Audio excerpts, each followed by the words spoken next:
Okay, Mike, are you here yet? We'll just, she said just to go ahead. We'll go ahead, then they can get in with us. Are there any agenda amendments? Well, I'd like to delete under new business, the G, the SBA funding for the hospital.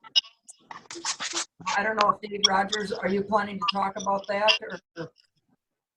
Yeah, I'm planning to, I thought I could go and, since it's not something for approval now, I thought I'd just give an update at the beginning of the meeting. Okay. Okay, we'll just take that off. And you need a first to accept that change. I'll offer. Ashley, Second. second. All in favor say aye. Aye. Aye. Motion carries. Dave, we'll put you under public participation then. You want me to? Dave Rogers, go ahead. Okay, thanks everyone for coming together tonight. Originally we were going to be here talking about the $2.7 million SBA loan that we were initially approved upon through Franzen Bank. We asked a few clarifying questions as we knew some of the qualifications or some of the businesses that were excluded were governmental hospitals, and we are a governmental hospital. So we were pretty excited when we heard that we were initially approved. We started asking a few questions, and then this morning it came through that we did not qualify because we are owned by the city.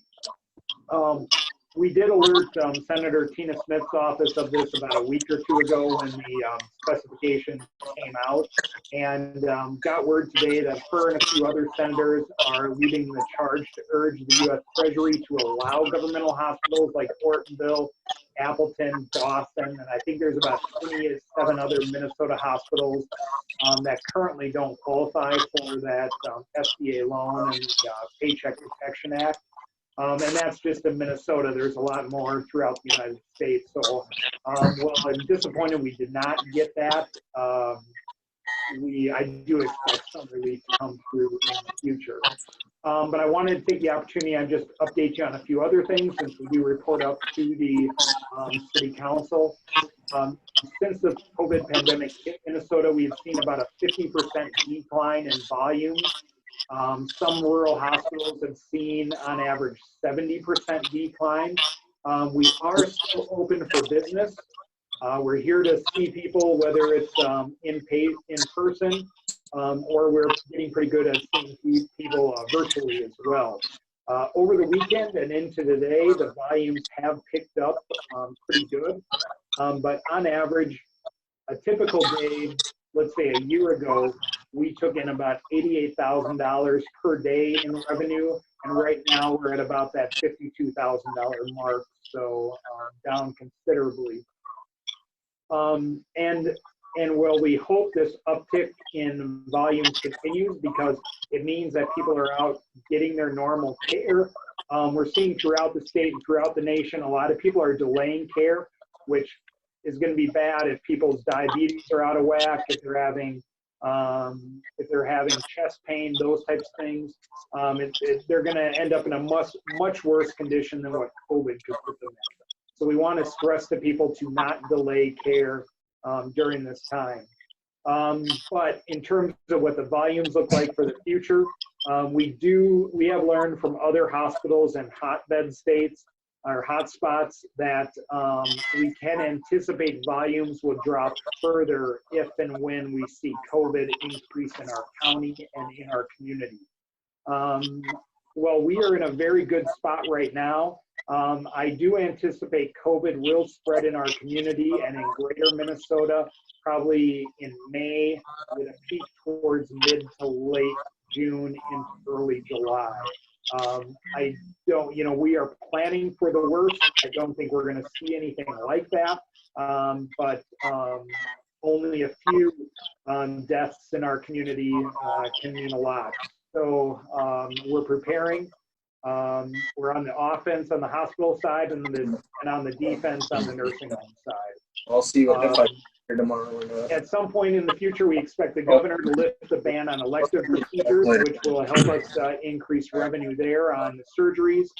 We anticipate over the next 18 months, we will see about a smaller roller coaster of high and low volumes that reflect peaks and valleys associated with COVID until we get better testing or treatments or a vaccine in place. We were well positioned financially going into this storm, but it will definitely stretch us financially the longer it draws out. So we must be nimble and adjust quickly as we see things change. Some of the things we've done is reduce staffing hours in our clinic and hospitals as volumes decline. Those staff are being cross-trained to help out at Fairway View and other areas to give them hours. We are providing some relief for them if their hours have been reduced. We're looking to conserve expenses where we can, pausing construction at the end of phase 1 in May. So we're going to get through this construction phase and then we're going to pause and then we'll reassess later. We're applying for state and federal grants and relief, developing plans to take further measures if we need to further preserve the health of our hospital and community. And in addition to the financial statements you guys receive each month, we also share with you a webinar or a video that Shane, our CFO, will be making each month that we will share with you and all of our staff that go over our financials. Being that our staff's hours and you know, their families are being affected by us reducing hours, we think it's prudent for us to keep them in the loop about how we're doing financially. So we'll be sharing that with you, our staff, and our board, of course. You should be very proud of the work of our staff and our providers are undertaking in the face of fear and uncertainty. We appreciate the support we are getting from our local and our state leaders.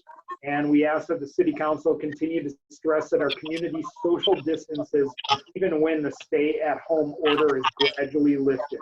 We do not want Portonville or Big Stone County on the map as a hotspot. That's all I had to share, unless there's any questions.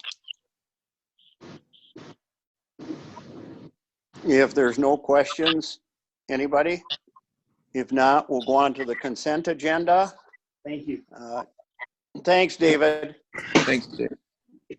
All items marked with an asterisk are considered to be routine. We'll vote on it one time. Can I have a motion for the consent agenda? I'll offer. I'll second. First and a second, is any discussion? If not, all those say aye. Aye. Opposed? Aye. Motion carries. I think, I gotta look at this. Just a side note, guys, if we're not talking, put ourselves on mute so we don't get the reverb back and forth. Yeah, now you're asking me to do something I have no idea what. But you don't have to, but for all of us that can, to mute ourselves if we're not talking.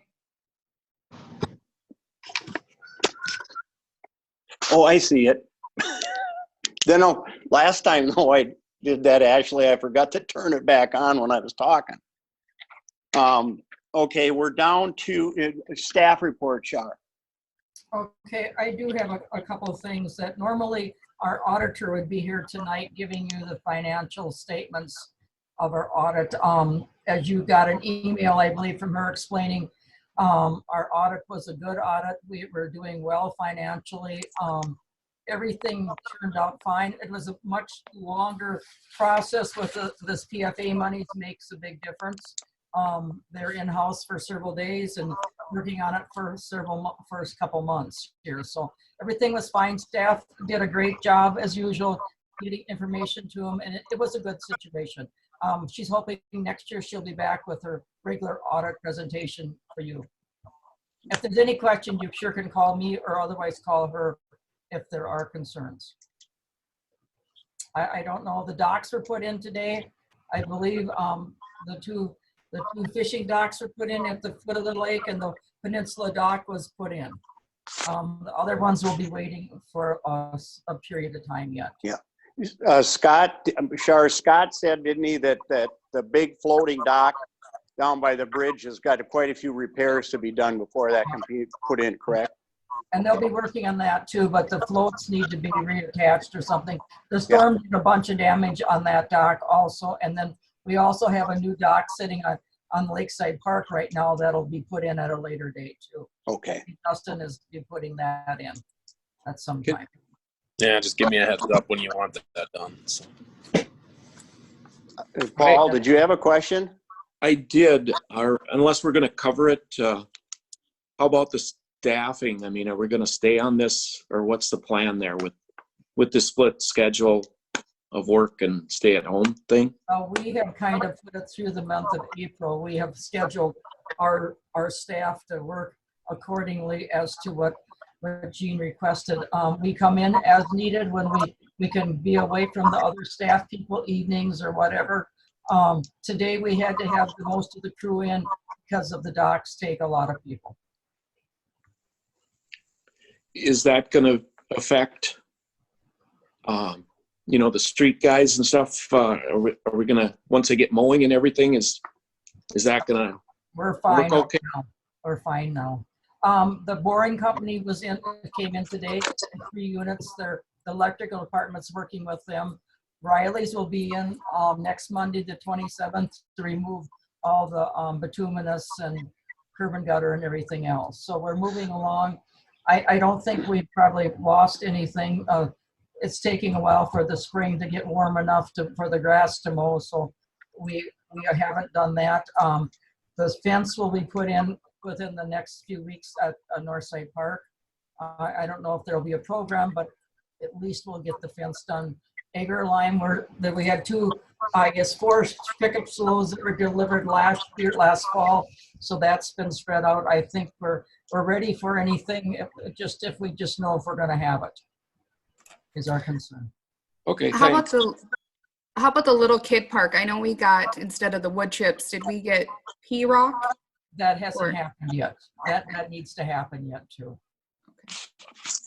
And then do you know if they're going to be able to start working on some of the small potholes around town? Whenever, I don't know when bituminous is opening. I haven't heard if it opened yet. I don't know. Scott seems to be missing again here.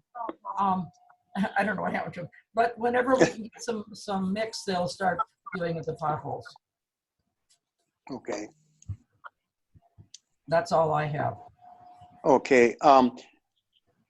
The next one that we have here under new business is this Eric Bakken is interested in the lots behind him.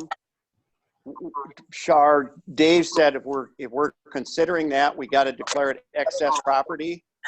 You have to think through this because there was a plan several years ago, and things changed. But they were talking about that Mark Drive would be continued back into there and swing around and hit Lundell. That was kind of the plan, and that's what the council had kind of determined was a good thing. Now, if the council decides that they don't want to extend this Mark Drive at any time or anything else, or it still could be extended, I mean, you could determine it could be surplus property if that's what you wanted to do, and then you would have to take bids on the property. Okay, should we refer that to planning and zoning? Isn't that part of planning? And They kind of talked about that already, and they kind of referred okay. to you because I don't know if they I don't know, Paul. Do you think you want to discuss the fact that there was a plan before in place, or? Right, so Eric brought it forth to planning and zoning. And, if you're familiar where he's at, it's just to the backside of his house on Lundell. And then, of course, it adjoins where Mark Drive ends. So there's no utilities or anything there. And then it would abut kind of with the old Northridge. And he's interested in just the fact that, it's his backyard. And then he would be able to maintain it, mow the grass, as he mows his lot.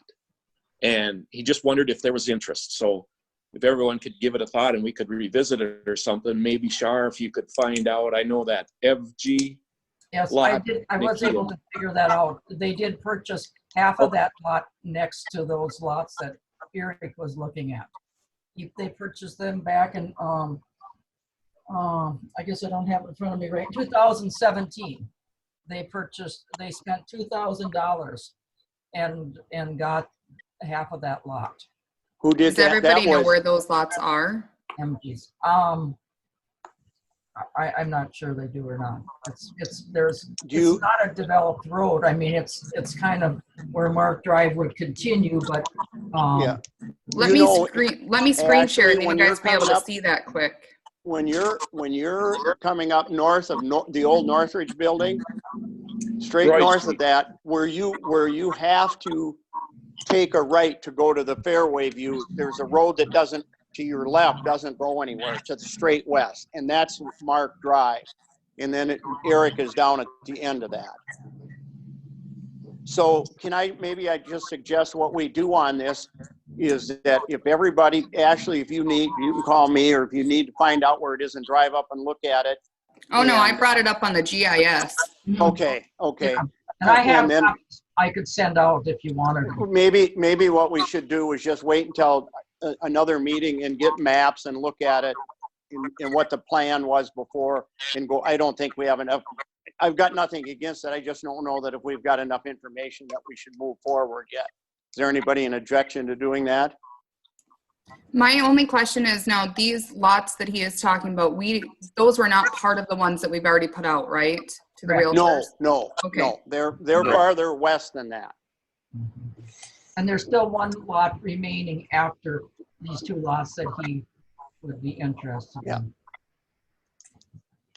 Is that okay with everybody that we just will, Shar can get a map and put something together and we can talk about the next meeting? Or Paul, are you okay with that? Yes, yeah, that Okay. would be fine.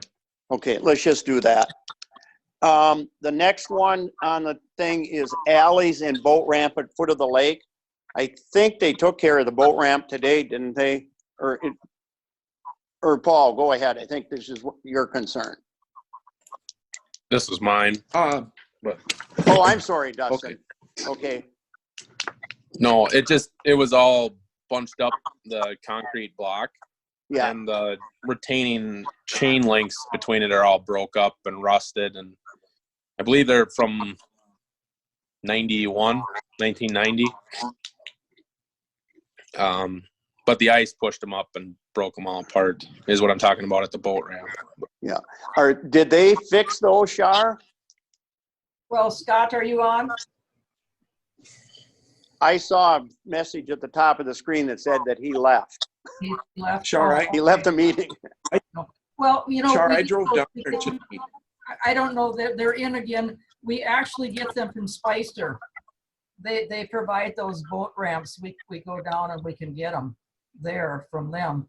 I know they were rusty, they broke. We talked about, we maybe should think about getting some every year instead of waiting till they get in bad shape. Scott, I believe, is back on. No. Shar, I'd have a question. Yes. So is that the cost down there to do that work? Is that parks or where is that accounted for, that time and money spent down there? It comes out of Parks budget, I believe. Okay. Wherever I just, they put it in, how they Yeah. code their. I was down there and the docks are in, look great. And that planking or that ramp is, I mean, it appears to be fixed and there's smaller rock put in there. So it's smoother to drive on. But Yeah, they hauled in several loads of rock last week. yeah. So it's very usable. You know, one thing for everyone on council to consider is up the lake at Mallard Point, there was always an access point there. And I don't know how this works, but DNR took that over.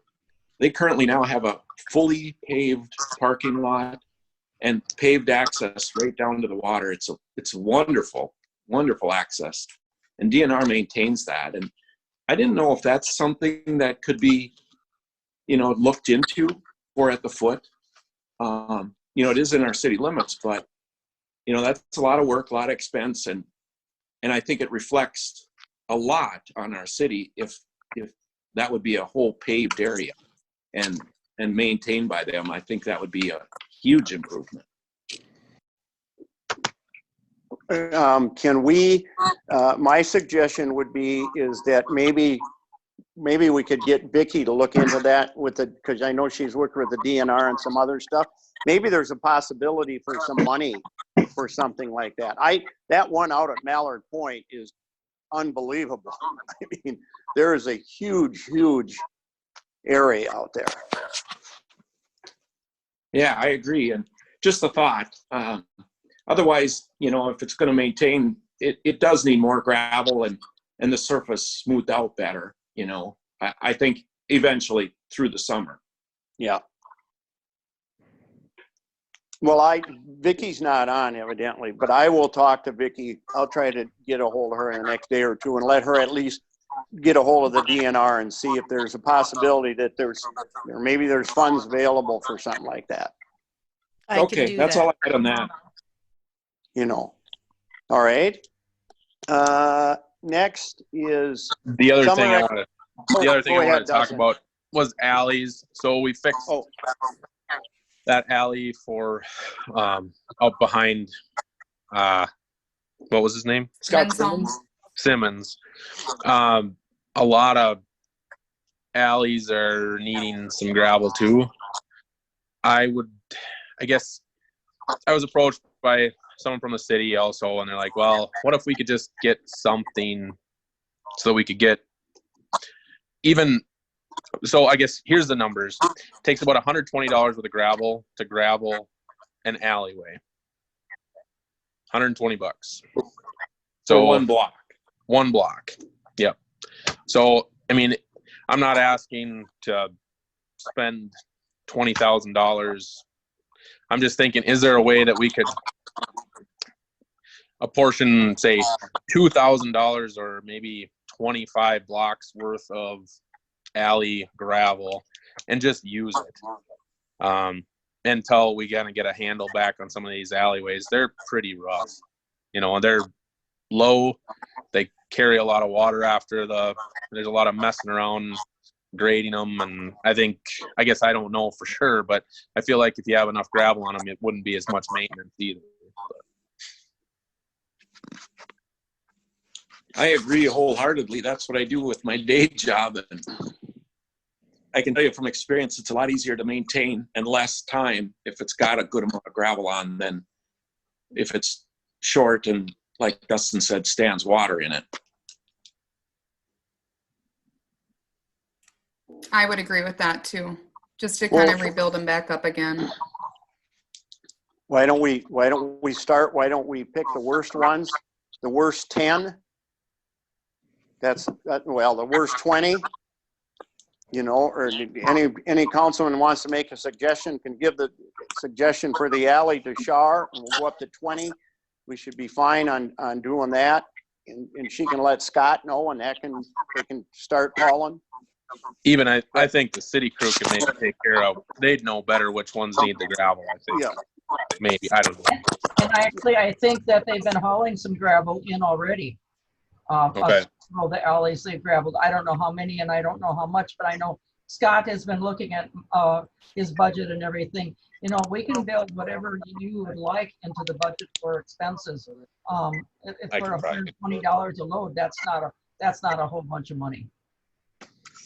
I think what you're saying that's though, good. Dustin, is not only should we do some, but be sure that we put adequate amount on it. I don't know where Paul went. Scott's on here now and Paul's gone. So, but you're hearing this, right, Paul? Yep. Yeah. Okay. And not just spots. If it's a block, do the whole block. Yeah. Yeah. That works best. But I guess I don't know if we have gravel earmarked for doing something like that, just so that it's not where you're trying to come up with stealing gravel from a different project for something else. I mean, I'm hoping, I guess what we're trying to gain by this is to get a hold of our alleys instead of just patch what's needs to be done, just kind of get ahead of it a little bit. But Yeah, I agree. Now, Scott, since we are working on kind of different shifts, because I think is it 3 guys are on and then it's 2 guys or something like that? I don't know exactly, but how would we be able to do that with the alleyways? Like the minimal amount of workers that we need to get an alleyway done? Is it 2 or what's it look like? No, when we switch, we're only 2 guys on. Who, are we switching everybody or are we just switching supervisors? No, well, Sam is by himself, and myself and the other 3 street guys, there's 2 guys on, 2 guys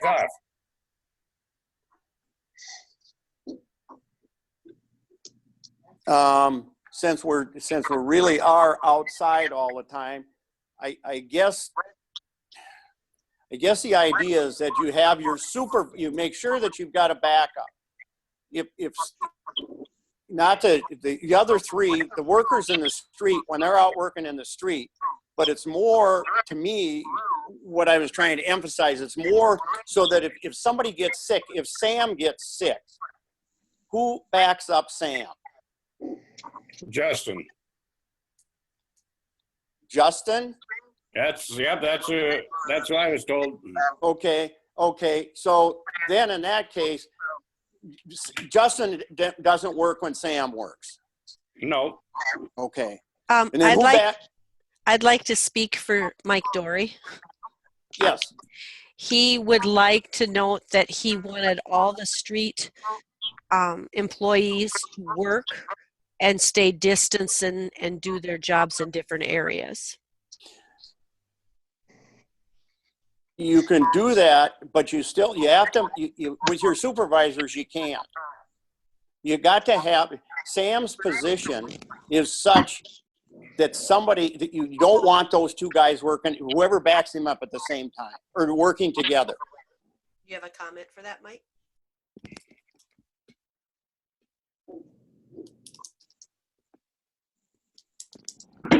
He said that he thinks they just need to do common sense distancing.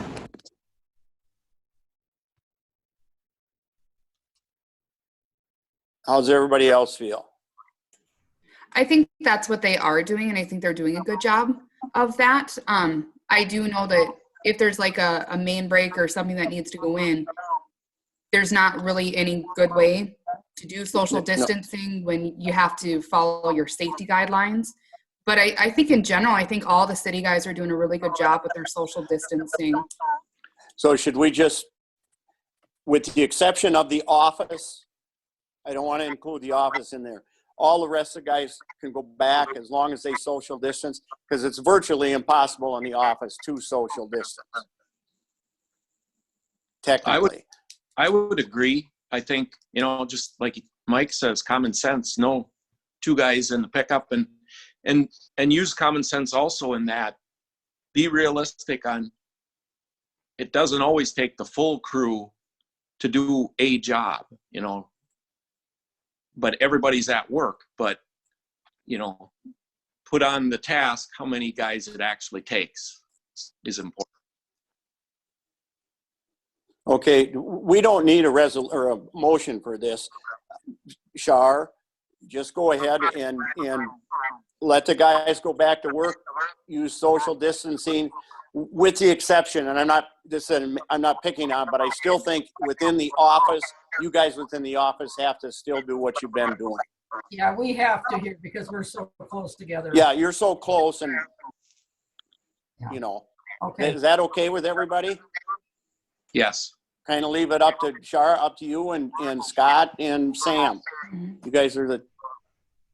Mike would like to add that if they have to be in close quarters, that they should wear a mask. But do we have masks? Got a few. Really, this time of the year shouldn't be close quarters. Unless they have to work on something in the shop, but that's where the common sense comes in. Because Shar, are the city guys even really stopping down? Even? No. Okay. We're not. We're actually only seeing supervisors once in a while. I don't believe they're taking any coffee breaks. I think we've kind of distanced ourselves with the guys completely. And probably they're very safe for them to go back. They're going to be driving maybe the same truck every day themselves or whatever they do. I think when we get on the lawnmowers, they'll mow the same areas and do the same things. I think that would work okay. We, up at Cenex, just to let you know, up at Cenex, they have provided latex gloves in all trucks. They have got disinfectants in all trucks, so that if you use a different set of equipment when you get into it, you're supposed to wipe down the steering wheel and the shifting and things like that. I don't know if we've got any disinfectant. They got stuff that they could mix up and put in their own spray bottles. But we should probably look into if we could have something like that. We kind of car bomb the vehicles before we get in them at the shop Yeah. with cleaning solution and everything as well. Yeah. So the city staff we have that information and that stuff for our people if they would use it every time. Yeah. Okay. I think we probably need to find more masks, and I don't know about gloves, but we do have the sanitizing stuff, and we do have the gel and everything. Okay. So I think we're trying to keep them safe. Good. That's all we can do is try. All we can do is try. Alley's foot. Okay. Next, summer rec and swimming pool activities for 2020. We did Ashley. briefly meet as a park board, and Kelsey did have an opportunity quick to talk with Dr. Al Ross. He had suggested that we hold off and wait just to kind of see what happens here in May coming up with the rollout of hopefully restrictions being a little bit lifted and to see what that's going to look like. But as you have heard earlier today, that we're kind of looking at Ortonville into the May, June for a peak of the COVID here. So we're just going to kind of hold off and wait if we're all in agreement with that until May here to see what we should do. The city pool might be a hard one because that's harder to limit how many people we can allow there. But summer rec, we could maybe keep teams smaller and still be socially distant and appropriate that way. So just kind of waiting. Is everyone okay with that? I agree with you, Ashley. I actually was in correspondence with Dr. Al also. We got to wait. He doesn't want to pull the plug right now and get accused of overreacting in that. He's not overly optimistic about the swimming pool.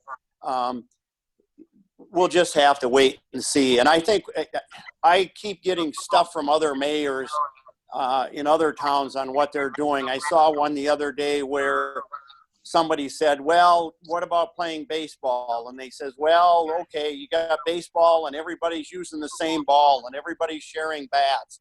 You're certainly not going to sit down and in between each kid, going up to hit the T-ball or something, going down and wiping everything down. So my suggestion, in addition to what you said, Ashley, is we're probably going to leave it. We should leave it more up to the experts and the doctors and Dr. Al, because he's really, really getting into this. And when it comes at the next council meeting, we should be in a better position to be able to make that decision.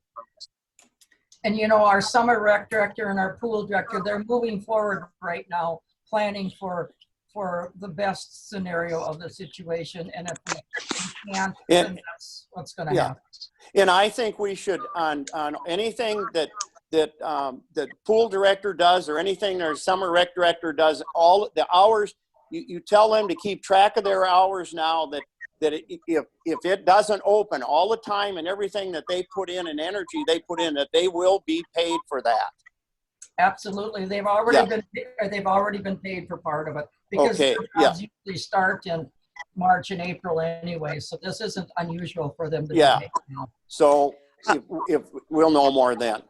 Could I Ashley? suggest maybe to invite Al Ross to our next council meeting to discuss this, as by May 4th, that's technically what they say we're going to be opening up, but we'll know before then a little bit what the suggestion is going to look like. And I can notify the park board as well if they want to be in attendance. I'm assuming we'll still be on Zoom that time.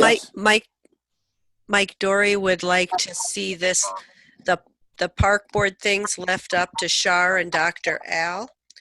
and the pool needs at least a month. To warning. get ready. That's if Get ready. they need a month to prepare, but it won't be open. Even if we go ahead and do it, it's not going to be open when it usually is. Because we're not going to, I don't want to put the pressure on the park staff in that, to rush it. It doesn't, if we do allow it to go, if we vote at the beginning of the month to let it go, I think they should be able to proceed in an orderly fashion and not be pushed. If it doesn't open when it usually does, it doesn't open. You know, I think that's a good scenario there too. It takes about a month and we can get it open in a month. If you guys make a decision on May 4th meeting, we can move forward and get it open sometime. And I would hope the first part of June. Yeah, and we also will have to be prepared that we could go ahead and do a lot of work and get that ready to open up, and Dr. Al could be in a position where all of a sudden, God forbid, but all of a sudden we got 3, 4, 5 COVIDs in Big Stone County in Ortonville, and they might change. They might say, no, this isn't a good idea. So we have to be prepared for that also.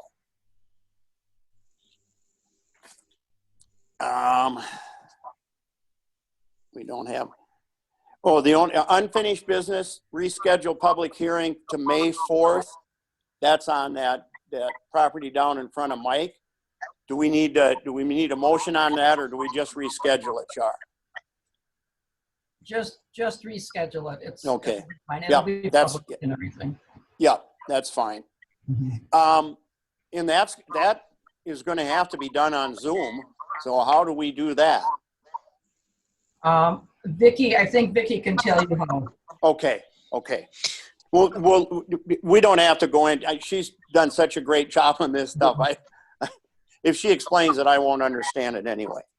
Gene, I have a question. Yes. So does that mean it's gonna happen on the 4th, no matter if it's Zoom or we actually meet? I think we should get used to, we're going to have to come up with a way to do it on Zoom. I don't know unless Char, can you Is that check? something that needs to be done by then, or could we, I mean, are we gonna be doing Zoom all of 2020? I don't know. I don't know. They're talking like groups of, they want to keep groups to as small amount as you can. And like for a public hearing, technically for a public hearing on this, there's, if we get 2 people at this, it would really surprise me. So I think it could be done on Zoom. I don't know, Char, have you heard anything about guidelines at all from the state on public, like if it was a major public hearing, what? I hope we don't have a major public hearing, but Dave McLaughlin said we can do it by using Zoom. We just notify people. Yeah. Vicky said basically she can put it out on our website and every place else. I suppose we'd post a notice at the library because that's where we normally meet. So that's what it says, that we're going to be doing it in the contact city office, and we would get them set up. So if they had a concern, they could come on to the meeting. Cool. And do that. Well, would it be, I mean, is it pertinent that it has to be done the 4th, or what if the next meeting it would be, we'd be able to meet again or not? Well, that is the next time we meet. Would you like Right, me but to tell you how it can be done on Zoom? Would you feel more comfortable on Zoom if I told you how it could be done? Go ahead. Well, Because on Zoom, anybody can join as an attendee, and if they want to speak, all they have to do is hit their hand to be raised, and I can bring them into the meeting, and they'll be able to vocally tell you their concerns and talk with you. And when they're no longer speaking and they're done, I just put them back as an attendee, and you carry on as you are now. So everyone would be able to speak. If you wanted to have maps and different things that come up, I can pull them up on the screen. So while you're talking, people can see where you're talking about and what you're talking about. So I do think it would be quite easy to do a Zoom public hearing. It probably would, from the sounds of it, Vicki, it might even be easier than a real public hearing because you have total control of when people speak. You also have if you're putting a map up, they're going to see the map right in front of them, and it'd be easier for them to read than being sitting out in the audience. And so I think it'd probably be pretty easy. Yes. Well, and each of the people that would come to the meeting will have a notice and would have a map of the area that it's concerned. Before they will be mailed this information Yes. prior to the meeting. So if they're of interest, they will already know probably exactly what we're talking about. So Shar, we are scheduling this for May 4th. That's the next council meeting, correct? Yes. Are we going to do that during just part of the meeting? Well, in the public hearing area, yes. Yeah, but I mean, we're going to do that. Will that be where we have public hearing? We aren't going to meet at 4:30.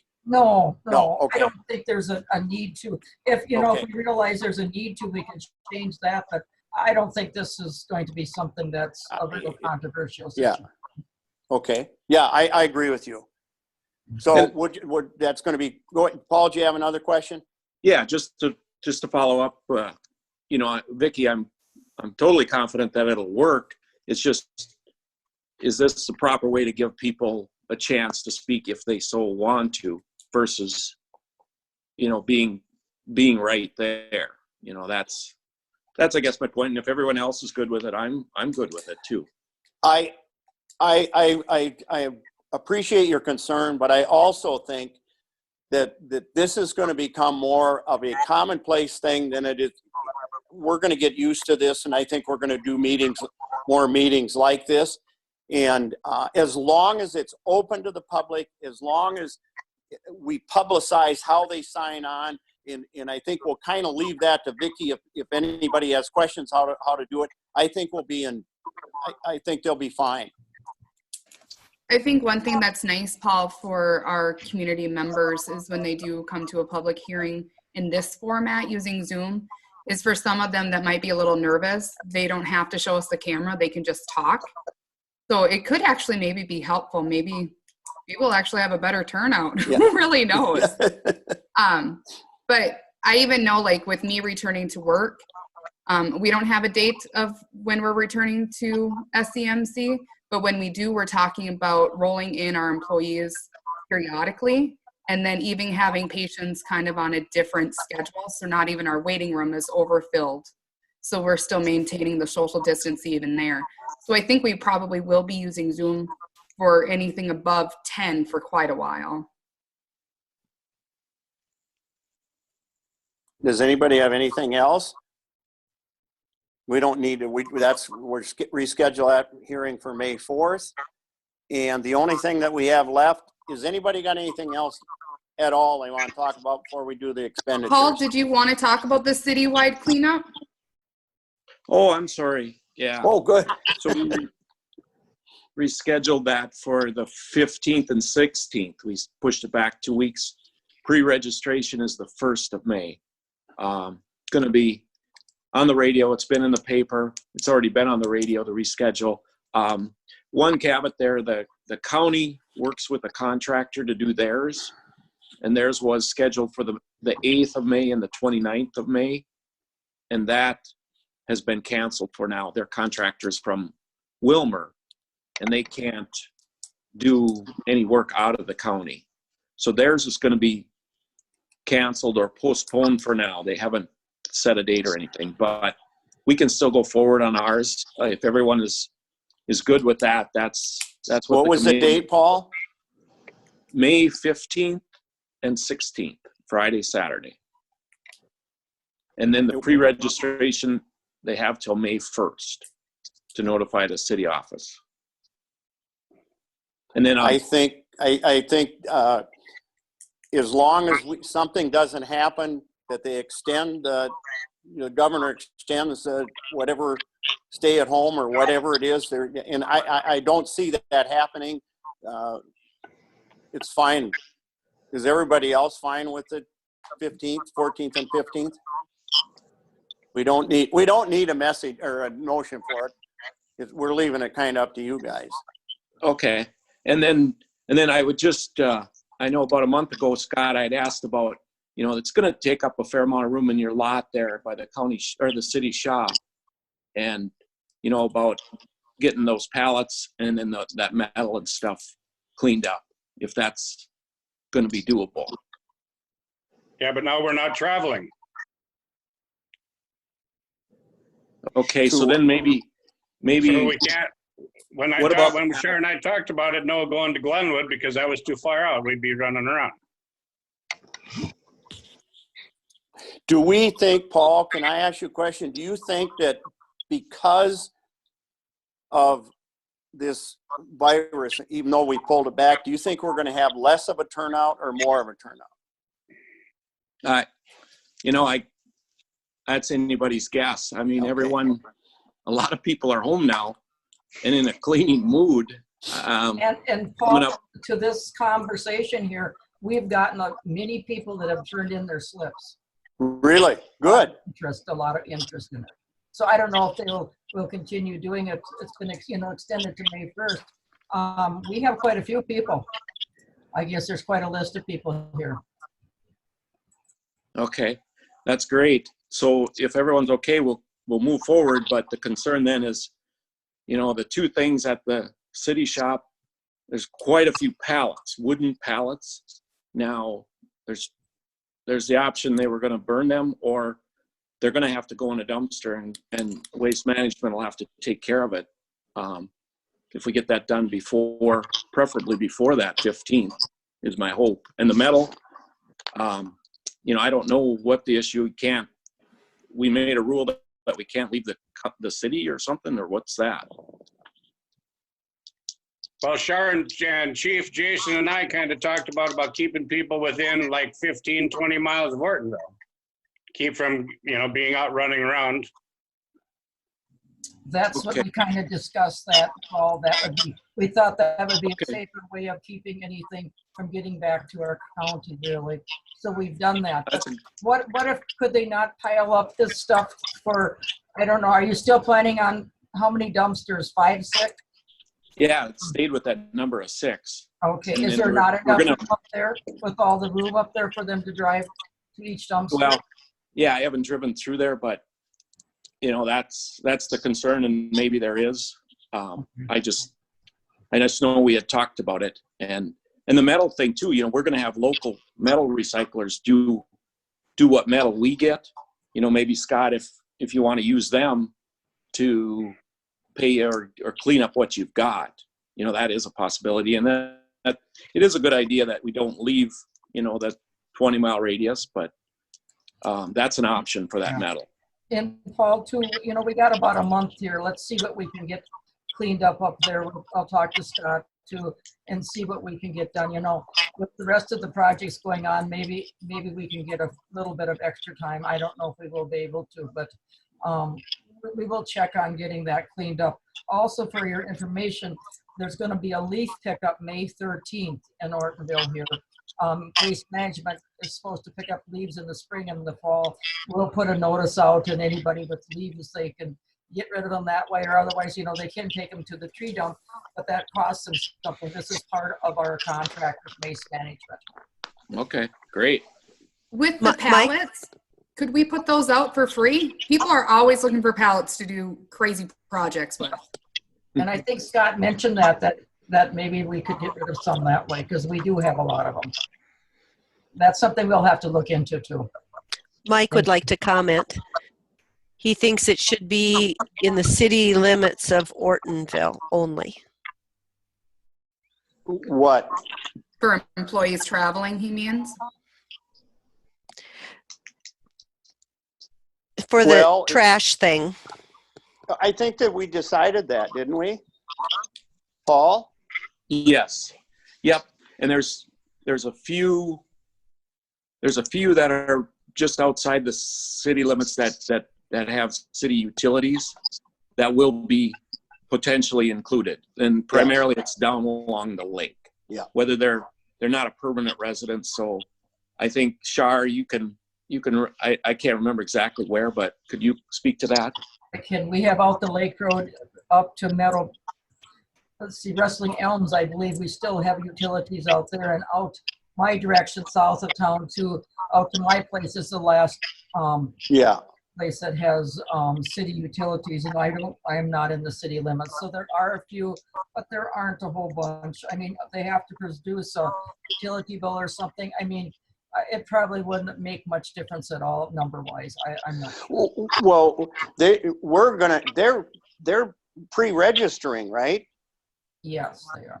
We're gonna know. Nobody's gonna have to come with an ID to it, because if they're pre-registered, we're gonna know who's bringing. Well, if you know who they are personally, that's the trick. I don't think it's gonna be a big problem. No, and we are, it's 99% all city limits, and it's just residents, not businesses. This stupid thing. Now I'm just on the screen. Am I moving? No. I hate technology. Is there anything else? We'll have a vote. This is can I have a resolution to approve the bills? I'll offer. I'll second. Go around the horn. Ashley? Jake? Abstain. Jake? Yes. Yes. Paul? Yes. Mike? Are you on bills? Yes. He's abstaining on bills. I'll say yes. Is that 4 of us? Dustin too. Huh? There's Dustin. too. I'll abstain. But we'll be good yet. We're We're fine all- to still pass bills, even though we abstain. We've Yeah. talked about that before with Okay. Dave. Yeah. So, resolution carries. Because Kim isn't on, right? Okay, anything else? All right, if not, meeting adjourned.